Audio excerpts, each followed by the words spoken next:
Hello, I'm Sunny. The word of today is 出生.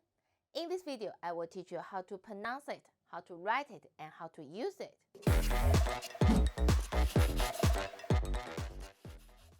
First, let's read it.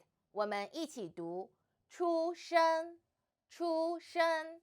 So, 吃 F 的吃，屋吃屋出 and this one 诗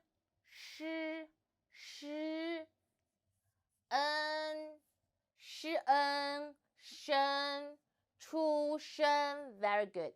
Now let's write it. 我们一起写。First, 出竖着竖着竖 and 生撇横竖横出生 means to be born.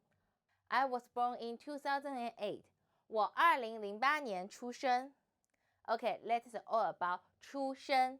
If you liked this video, please like and share to friends. Thanks for watching. See you next time. Bye bye.